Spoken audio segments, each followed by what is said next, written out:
In this episode, we start by taking a reality of modern payment environments and making it feel manageable. You almost never handle payment security alone because service providers are involved, and that means responsibility is shared whether you like it or not. Beginners often assume that hiring a vendor transfers the problem away, like handing your car keys to a mechanic and assuming the car is now their responsibility in every way. PCI does not work like that. Because even if a service provider operates systems that touch cardholder data, the merchant still has duties, and the provider has duties, and the relationship between them can create gaps where nobody is truly accountable. Governing service providers rigorously means you clearly define what they do, what you do, how you verify their claims, and how you keep the arrangement secure as both environments change. This topic matters for the ISA exam because it combines scoping, data flows, evidence, and risk thinking into one place. And it matters for real security because many of the most painful breaches come from misunderstandings about who was supposed to protect what. Before we continue, a quick note. This audio course is a companion to our course companion books. The first book is about the exam and provides detailed information on how to pass it best. The second book is a Kindle-only ebook that contains 1,000 flashcards that can be used on your mobile device or Kindle. Check them both out at cyber.author.me in the Bare Metal Study Guide series. A good foundation is defining what a service provider is in PCI terms, because people often think it only means a payment processor. A service provider is any organization that stores, processes, or transmits cardholder data on behalf of another entity, or that can impact the security of the cardholder data environment, CDE, even if it does not handle the primary account number, PAN, directly. That impact language is important because it includes hosting companies, managed security providers, managed network services, support vendors with remote access, and other third parties that can influence the environment's security posture. If a provider can administer systems, manage network paths, handle backups, or collect logs from the CDE, they can affect its security, which means they become part of the risk picture. Beginners sometimes feel overwhelmed by this. But the goal is not to label everyone as dangerous. It is to identify who has meaningful access or influence and treat that as something you must govern. Once you accept the broad definition, you can start asking the right questions instead of assuming a vendor relationship is automatically safe. Shared responsibility becomes clearer when you think of it as a chain of custody for security outcomes. The merchant is responsible for ensuring that cardholder data is protected appropriately throughout the payment flow, including when the flow passes through a service provider. The service provider is responsible for operating their part of the environment securely and meeting the requirements that apply to them. But neither party can simply declare success. They must be able to show how responsibilities are divided and how each side meets them. The risky part is the seam, which is the handoff point where data crosses boundaries, where networks connect, where credentials grant access, or where logs and reports are exchanged. At seams, it is easy for both sides to assume the other has covered a control, such as monitoring, incident response notification, or vulnerability management. Rigorous governance focuses on seams, because seams are where shared responsibility can silently become no responsibility.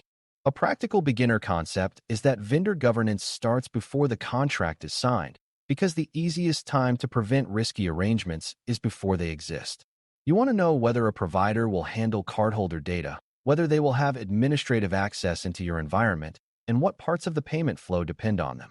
You also want to know whether their service model supports your scope reduction goals, such as using tokenization or hosted payment pages so fewer of your systems touch the PAN. If a provider requires broad access or cannot explain how they protect the data they handle, that is a warning sign, even if their marketing sounds impressive. This is not about being distrustful. It is about being precise, because payment security is too important to rely on vague assurances. For exam thinking, you should view provider selection as part of managing risk and scope, not as a separate business decision that happens outside security. Once a relationship exists, rigorous governance means defining responsibilities in a way that is detailed enough to prevent confusion but simple enough to be operational. At a high level, you want to define who owns which systems, who implements which controls, who monitors, who responds to incidents, and who provides evidence. You also want to define what data the provider receives, what they store, what they transmit, and what they return, because that determines which PCI requirements apply and which parts of the CD extend into their environment.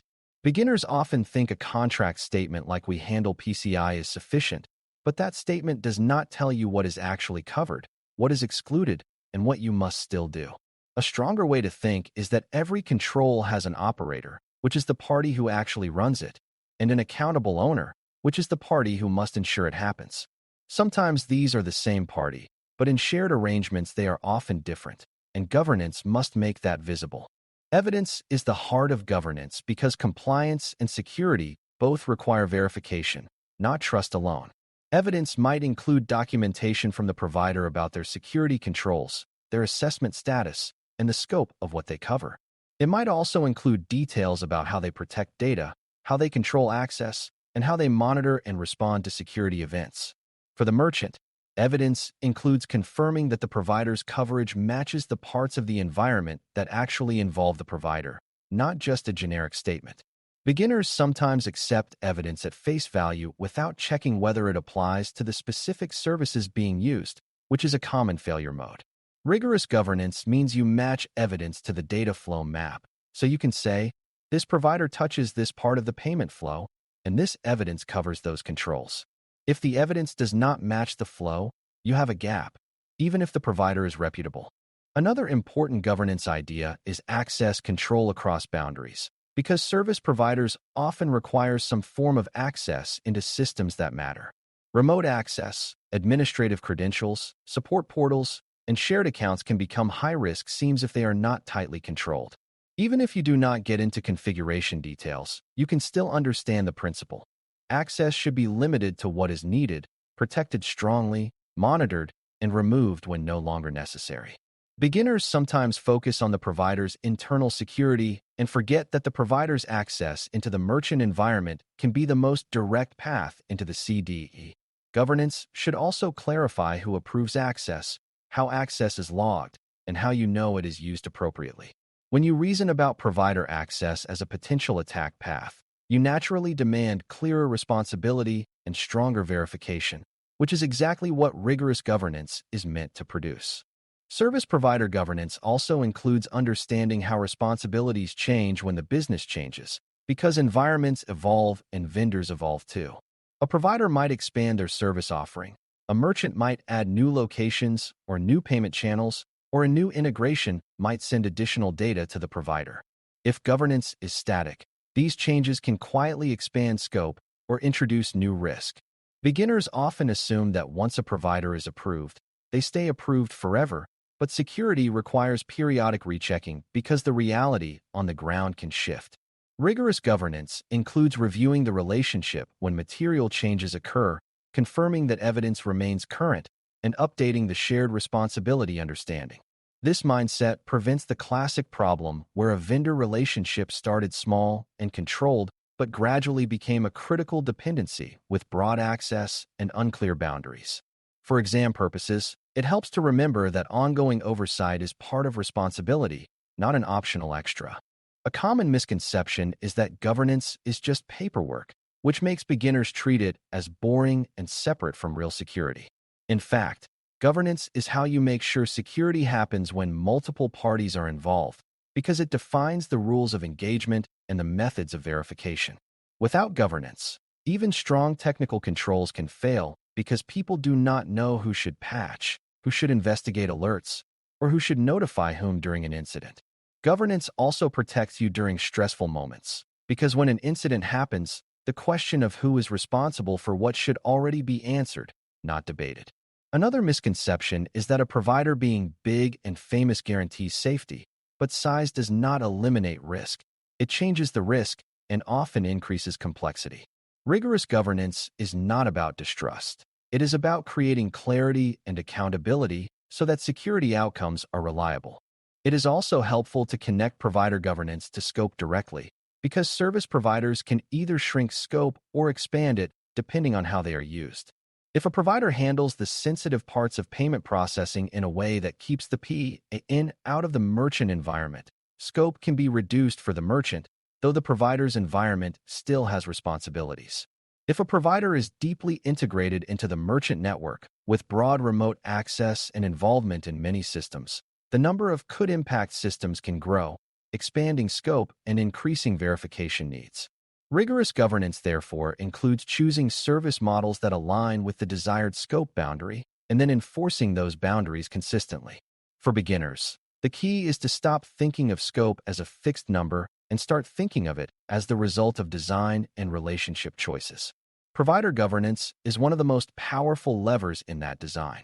Finally, rigorous governance means thinking clearly about what happens when something goes wrong, because incident response is where shared responsibility is tested. If a provider detects suspicious activity in their environment, you need to know how quickly they notify you, what details they provide, and how you coordinate investigation and containment. If you detect an issue that might involve the provider, you need to know how to engage them quickly and what support they will give.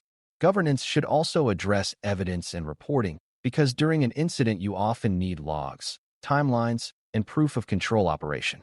Beginners sometimes assume incidents are rare, but planning for them is part of responsible security design, especially when payment data is involved. When you can explain how shared responsibility operates during normal operations and during emergencies, you show mature understanding of what governance is for. By the end of this lesson, the big takeaway is that service providers do not remove responsibility, they redistribute it, and your job is to make that redistribution explicit, verifiable, and stable over time. You define who does what, you focus on the seams where data and access cross boundaries, and you collect evidence that actually matches the services and the data flows in use. You also treat governance as ongoing because relationships, systems, and integrations change, and those changes can create new scope and new risk. When you approach provider management with clarity and discipline, you reduce gaps, reduce surprises during assessments, and reduce the chance that a vendor relationship becomes an unmonitored attack path into the CDE. This is the kind of rigorous, evidence-driven thinking that PCI expects and that strong payment security demands. Thanks for listening. For more audio courses, daily newsletters, and more, please visit DailyCyber.News.